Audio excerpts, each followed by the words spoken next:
Phil Hendrie show.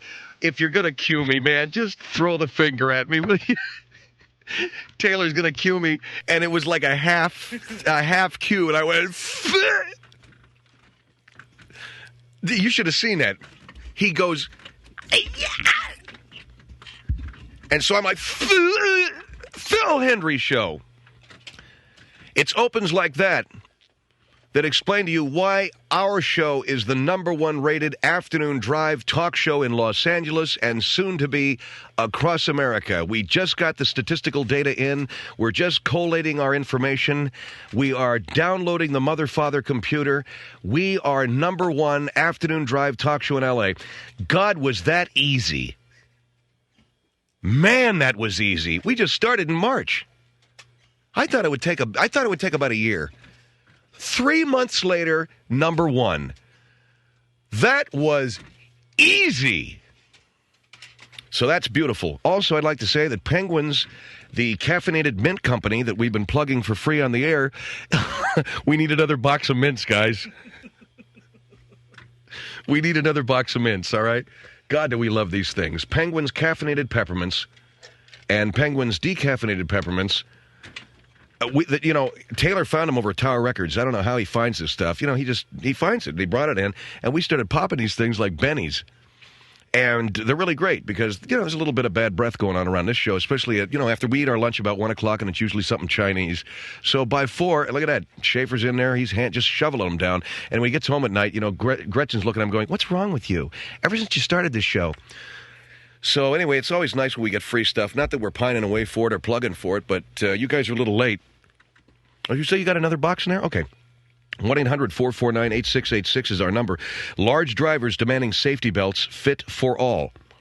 And we are going to get on the line right now someone who's going to talk not only about large safety belts, but someone who we've had on our program before and has discussed at length the issues around being overweight or fat. Roland Selb is with Fat Pride out of Anaheim Hills, California, is on the line with us from Anaheim Hills.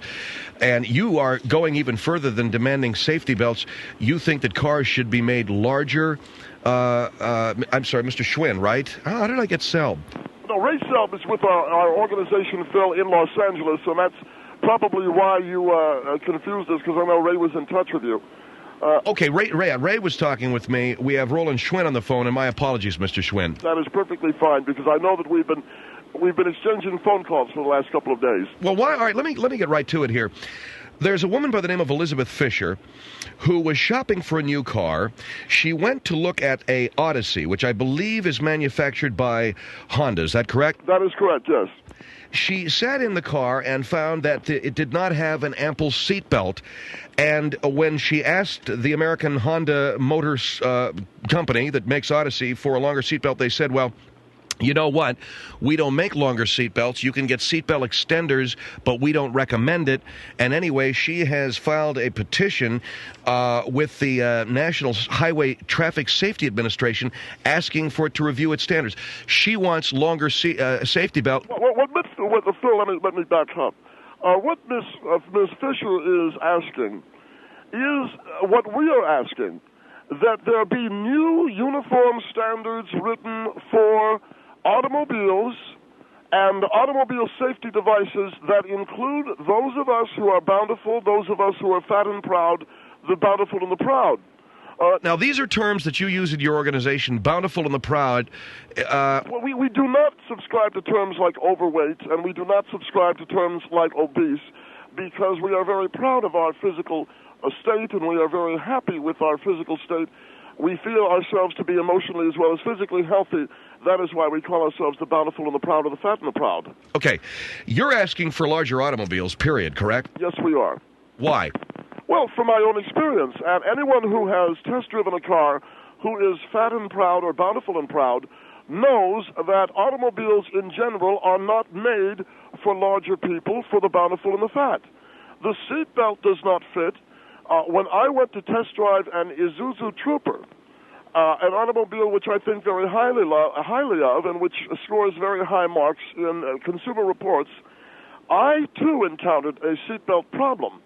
But beyond that, I also encountered a general size problem in attempting to fit in behind the automobile. Now, when you went to test drive this Isuzu, was there a fire? There was an incident with the car that they want to hold me responsible for. And I told them that I do not feel that it was my fault. But I can tell you in general terms what happened. And well, was there a cracked steering column? A cracked steering column. I got into the car, and I literally had to exhale to get in behind the wheel. It was when I inhaled that I was pressed up so hard against the steering wheel that it lifted the wheel and cracked the steering column. And I am told it sent steering fluid down into the oil pan and a fire ignited. And thank God I was able to get out of the car because it was a very, very tight fit. And it was obviously not very comfortable. Now, Mr. Schwinn, you're telling me you test drove an Isuzu Trooper, you inhaled, and you busted the steering wheel column? No, what happened was I inhaled just to take a normal breath. Well, you had to exhale to get into the car. Yes. Wasn't that your tip-off? No, my tip-off was that I would be able to adjust the steering wheel. So you were not able to? No, I was not able to adjust the steering wheel to the point where I had to inhale to breathe, lifting the steering column up, cracking it, and then causing a fire in the oil pan. And so Isuzu is blaming you? Well, we're talking about that, Phil, but there is a larger issue. The automobile is not big enough. And because the automobile is not big enough, that caused the fire. Now, there is a larger issue. If these cars are difficult for those of us who are fat and proud to get out of, in the event of an automobile accident, if we are trapped inside the car, many of us carry, as I'm sure you can imagine, a higher level of body fat. If a fire breaks out, we become living grease fires. It is difficult for the fire department to fight. You can talk to safety people who are involved in fighting fires. All right, well, because you have a higher level of body fat, you're saying that if a fire breaks out and, God forbid, a fat person starts to burn... we are like a grease fire, like a walking incendiary grenade. They have used foam instead of water. In one instance, a man was trapped inside of his automobile at 400 pounds, and they had to use aircraft foam to literally put the fire out. That's what we're up against. What we want... All right, I want to know what it is you want, because I don't know that you're going to get it. If you're saying that you want longer seat belts... Now, I know that there's a standard uniform seatbelt length beyond which you have to go and get extenders. Yes, but the automobile manufacturers cannot guarantee the safety of those. Yes, I know that. But to say that the cars need to be made bigger in general means that they need to be less fuel efficient in general. Well, we have saved an awful lot of money on fuel in this country over the years. It's really not about fuel-efficient cars. We maintain it's about the market artificially raising prices. We want larger cars because if we're trapped inside those cars, it is more difficult to cut us free from them. I mentioned the grease fire aspect. I mentioned the fact that there is a heavier weight in terms of trying to manipulate the automobile out of traffic. A number of things could happen. It could be not very safe. And that's what we're talking about. And Phil, I will take a break for you right now because I have to get back to a... Well, no, wait a minute. We had an interview planned. No, I understand that, but I have to get back. We are toasting a retiring member of our organization. We're at a luncheon here this afternoon. I'm out at in the lobby of the Promenade Hotel. Oh, okay. Well, you get back to that. I'll give our phone number out, 1-800-449-8686. Mr. Roland Schwinn from Fat Pride in Anaheim Hills, who believes, along with a few others, that seatbelts need to be made longer. Right now, they have a standard seatbelt length, and you can't get it around a lot of fat people. You have to buy a seatbelt extender, but they do not, the car manufacturers, they do not guarantee the safety of those. Additionally, he thinks that automobiles should be made larger, period, to enable fat people to get out of them quicker. Otherwise, as he put it, not me, they become walking grease fires inside those cars. 1-800-449-8686. And I know that we're joining Mr. Schwinn at a luncheon for one of their retiring members this afternoon in Anaheim Hills. I will just ask you a very quick question, Mr. Schwinn, and then we'll take a break. What are the companies that right now do not guarantee these seatbelt extenders? Well, no company does, Phil. But Isuzu, Subaru, Porsche, Kia, and Hyundai, and Honda, they will not vouch for the performance of a seatbelt extender in a traffic accident. And as far as I'm concerned, these companies that will do nothing to guarantee the safety of the fat and proud in a car want to murder me. They want to murder me. And that's what I find particularly difficult to. They don't want to murder you. They just don't want to guarantee your safety in a crash, okay? Well, they'll guarantee the safety of others in a crash to a certain extent, but they want to murder me because what I think is an unfair view toward my body type. All right, Roland Schwinn from Fat Pride in Anaheim Hills. Our number is 1-800-449-8686. It's kind of a complex issue here, especially when you're talking about a guy who wants a larger car to get into so he's not trapped in that car. And he mentioned the fact that if a fat person's trapped in a car and they become a grease fire, that means the fire is tougher to fight and the surrounding community could be at risk. 1-800-449-8686. This is the Phil Hendrie Show.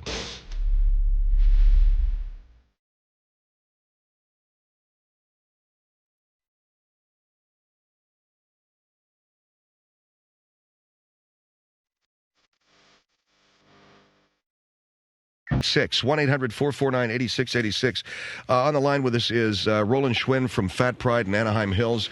There is a petition circulating with a government agency by a lady who a seatbelt basically couldn't fit around her, and they can't guarantee the safety of those seatbelt extenders. A lot of these car manufacturers. She wants safety standards changed. And Mr. Schwinn, you want cars made bigger. And does that include the safety standards? No, if the cars are made bigger, for those of us who are of Fat Pride, then you don't have to have the safety standards.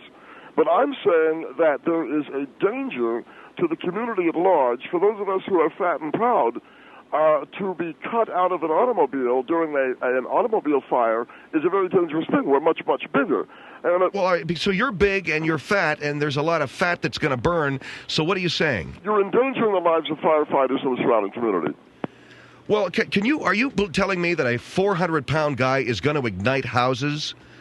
Yes, I am saying that someone of that size can ignite 7 or 8 homes because of his size. God, that's a lot. That's huge. That's what we're up against, Phil. All right, 1-800-449-8686. Carlsbad on the Phil Hendrie Show. Hello. Hello. Yes, sir. Hi. Hi. I can understand this man's concerns with being able to not get out of the car.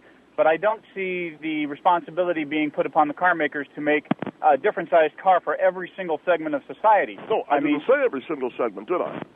No, you didn't. I said make them larger. There are other people who do have troubles in cars also. I'm saying make them larger. Make them larger. Excuse me, I'm trying to make a point here. I'm trying to explain myself. You misstated my point, sir. Make the car larger so that there won't be any problem. I think here, though, that we would be trading off problems.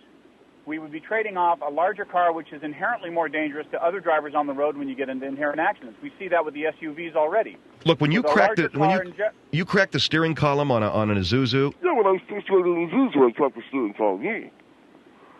And that's just because I inhaled. Now, as this man would have me believe that by taking a breath, it's my fault? I'm not saying that either. I'm saying that we're trying to accommodate, I think, a very small portion of the population. Is that right? And what portion is that?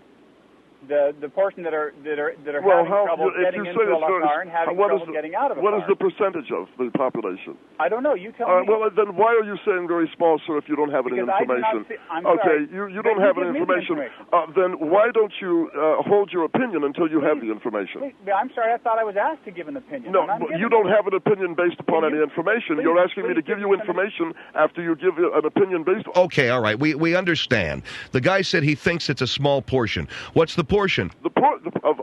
Of the fat and proud, about 45 to 50%. No. 50% of the society is overweight. Oh, yes. More than one-half of all Americans are overweight. In these cars.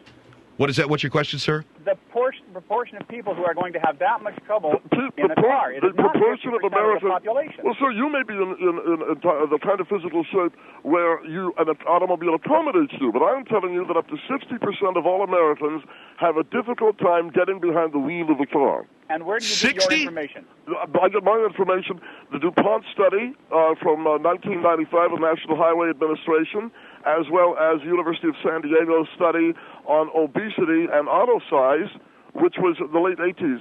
That was the late 80s study that's prompted all of this. And says that 60% of the current population, or of the population at that time, has trouble getting in a car. Cannot squeeze behind the wheel of a car, yes. But I find it difficult to believe that you inhaled and cracked the steering column. You know, Phil, I'm not interested in what you find difficult to believe any more than I'm interested in what this man thinks the percentages are. I have the facts at home, and I'm telling you, you're going to believe. Did you hear what did you say? I'm sorry? What did you say? I have the facts at home. I'm sorry, I couldn't make that out. I said I heard the facts at home, and what I'm trying to say to you is, this is information that I have. Where do you get your information? No, I'm just seeing from the people that I see on the road. It's true that I do not. Okay, that's all I'm trying to say. It's true that I'm not. Yeah. Please let me speak. I'm letting you speak, sir, but you don't have any information. I'm saying that from what I see in everyday life, and perhaps I am wrong, but I do not see that many people having that much difficulty getting behind the wheel of a car. Can I got to ask the guest, if you're eating, you need to swallow or... I'm not sorry. I respect the gentleman, and I respect his need for information, but I think we all need to have information before we begin to express it. All right, well, thank you, sir, for your call. 1-800-449-8686. Springfield on the Phil Hendrie Show. Hello. Springfield, hello. Okay, Springfield gone. Here is Corvallis on the Phil Hendrie Show. Hello. Yeah, I just wanted to make two comments. One is he talks about wanting to have a cheaper way to how making cars bigger isn't going to affect the money. Well, I got a cheaper way to handle it.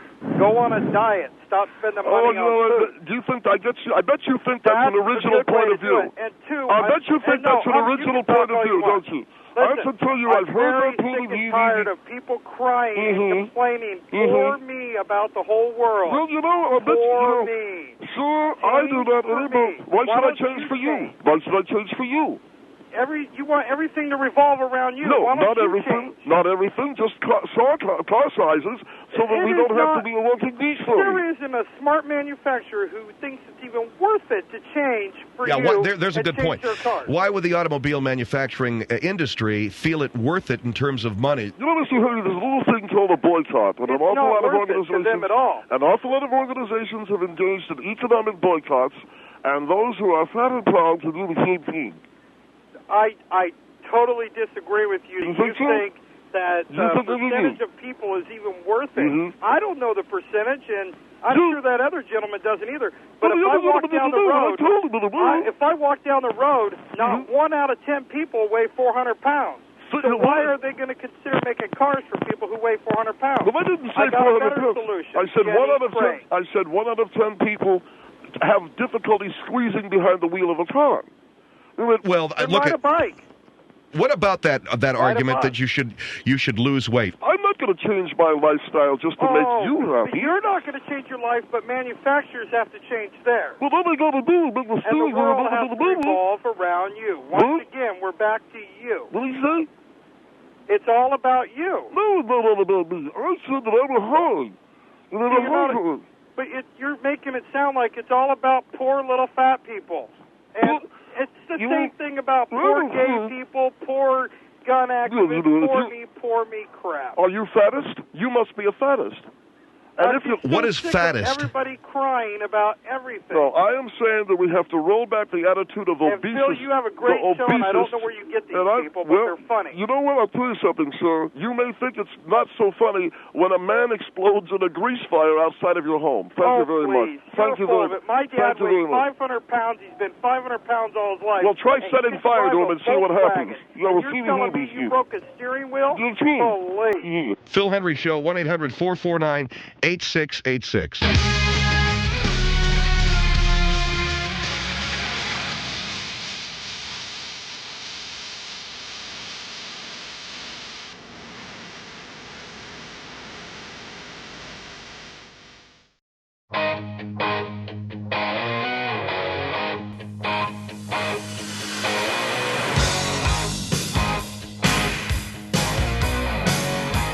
Phil Hendrie Show, 1-800-449-8686. We got, I think we're hooked up back at Anaheim Hills to Roland Schwinn from Fat Pride. And we got to this press release here. Basically, what Fat Pride is asking for is the redesign of American automobiles so that those who are, quote, fat and proud can fit behind the wheel of a car.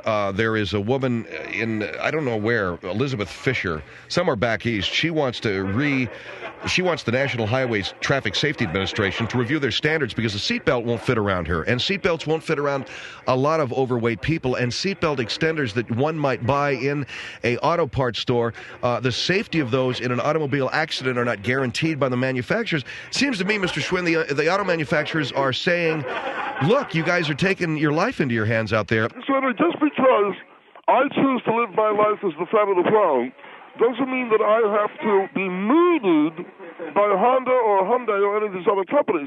And do you remember Johnny Cochran when he said, if it doesn't fit, you must acquit?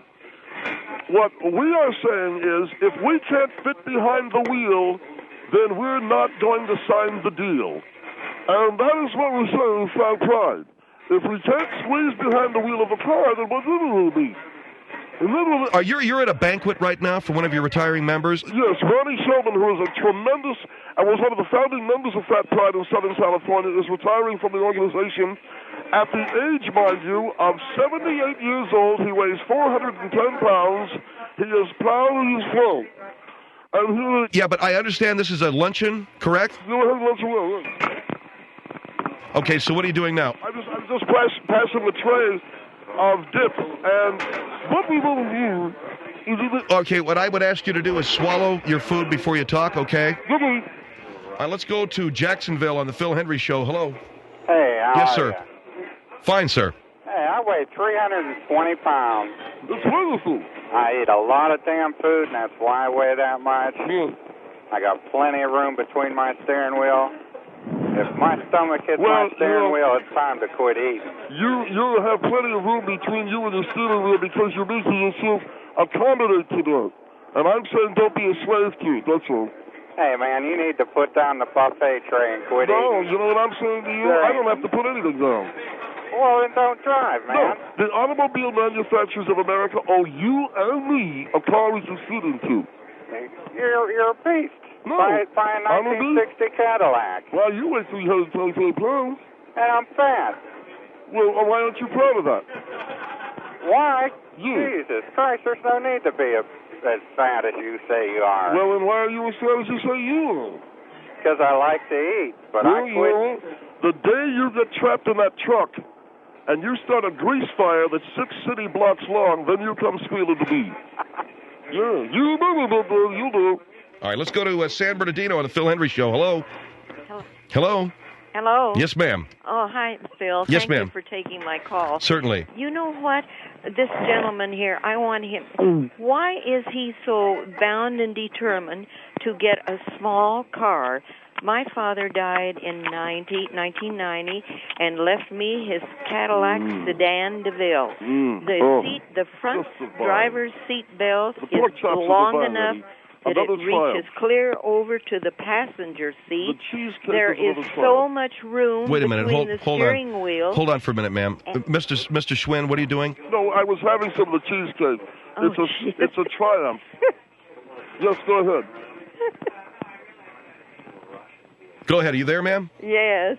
Okay, so you're telling us about your granddaddy's car? He left me his 73 Cadillac sedan DeVille. The driver's seat belt reaches clear over to the passenger seat. Well, you know what? I would sir, suggest let that me you... finish. No, but what are you telling me? Are you telling me to buy your grandfather's car? Let me finish. Well, why are you talking about your granddaddy's car? What do we care about it? You should get an older, No, big I'm not going to do that. No, I'm not going to spend any money for that. He should get a bigger car. No, I won't. Does he have any...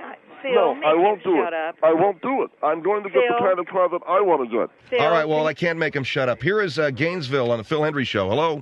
Hello? Yes. I'm going to try to tell another type of car, why don't he buy a bigger one? Number one. No, I'm not going to get a bigger car. Wait a minute. You can't make me. The second thing is, if you want to have clothing, you have to go to a big man shop. you cannot go to any other place to But buy why something. should I have to pay more? And if you cannot force the clothing stores to have your car is your size, you cannot force the auto industry to buy you a Sherman You tank. don't understand. That Sherman tank, see? You might want to tell it to fit Oh, me. come on. You can't even talk between somebody can understand. I'm sorry, what did you say? We can't understand you so long as you're eating that cheesecake. Hold on for a minute, okay? I can't understand him. Okay, bye. Hold on for a minute. Okay, you were saying? Well, the guy hung up, all right? 1-800-449-8686. Here's Norwalk on the Phil Hendrie Show. Hello? Yes. Yes, sir. Hi, Phil. Yeah. This gentleman, for no reason should he be driving.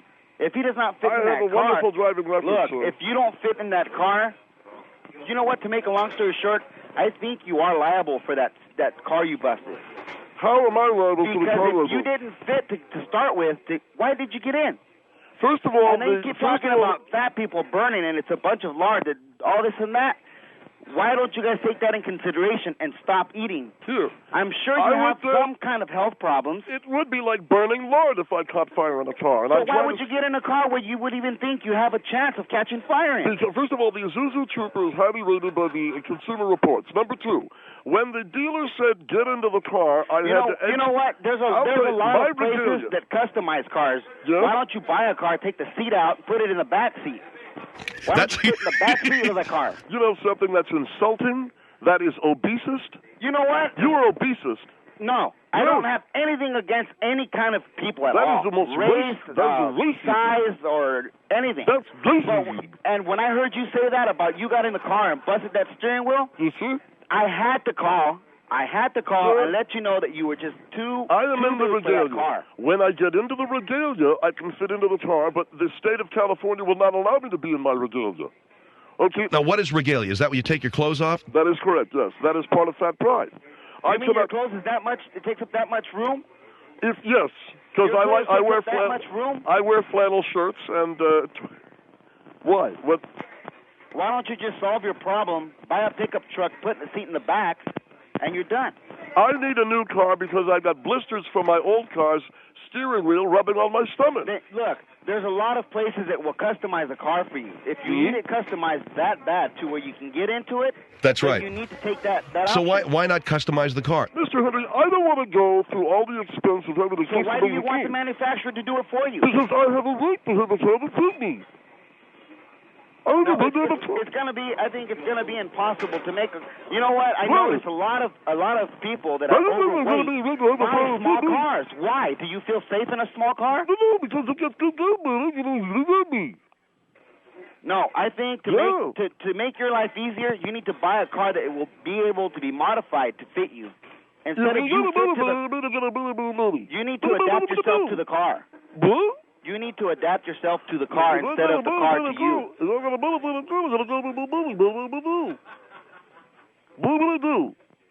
What are you going to do? No. You know, you need to put whatever it is you're eating down. Okay, hold on for a minute. How much money do you think it's going to cost me to modify a car? How much money do you think it's going to cost them to do it? And do you think by them modifying the car, Annie, is going to be cheaper for you to buy it? You're not. Answer my question. Do you want to look, before you buy the car, you can call them and tell them to customize it to your satisfaction, and then you'll be happy with the car. No, but you don't understand. You're going to pay it either way. You're going to pay it at the dealer, or you're going to pay it in a customizing shop. You know, why don't you just, I don't know, lock yourself in your house. Don't go out.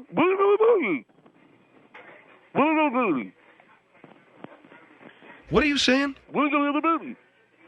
When am I going to have the baby? What the hell? Are you there, sir? You there? Yeah. What are you going to do? What are you going to do? No, what are you going to do? No, if you're asking me what are you going to do, I think you just buy the car, no, have it modified, and be What do you done mean, with it. when are you going bowling? When are you going bowling? When is who going bowling? You. I don't know. I'll have to talk to my wife about that. You're going to be coaching. What? Going to go bowling. I don't understand what you're saying. What? That has happened.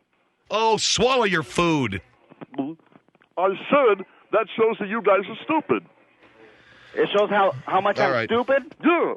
No. All right. You're just being ignorant. Right, okay. You're being ignorant to the Well, look, fact look, that you they're don't serving fit dessert. behind the wheel of a car. All right, well, they're serving dessert. I got to go. Yeah. Get a load of that guy. He's got to go. They're serving dessert. Yeah, he's got a problem. All right, sir. And it's not just obesity. Thank you for your car. All right, bye. Thank you for your car. Bye. That's a better thing to say. Phil Hendrie Show, 1-800-686. My old man had a gold Cadillac. And, of course, the first words out of my producer, Melissa Morgan, very sweet lady who writes for our show, first thing she said was he a pimp? Yes, Melissa, that's, of course, my father was a black pimp driving his gold Cadillac. Oh, man. Anyway, you know what? It's a logical question. He had a gold caddy. My old man was a salesman, for what it's worth, and a white man on top of that. But I guess we're all pimps to some degree. But he had the caddy. He had a gold Cadillac with a white convertible top, white marshmallow interior with the faux mahogany dash, and I think it was like a white leather wheel on this Cadillac, man. And it was white walls, too. And it was a caddy. It was an Eldorado. It was a 63. I want to say it was a 63 Eldorado. And those were the days, okay? Now, this is back when Cadillac was the car to own. I mean, it was the luxury car to own. So a lot of you guys don't know this, but the Caddy was the luxury car to own. My brother-in-law has got a Cadillac. I think he's got a Fleetwood. And it's a beautiful thing. I mean, it's the old-style, wide-body, Finn Cadillac, you know.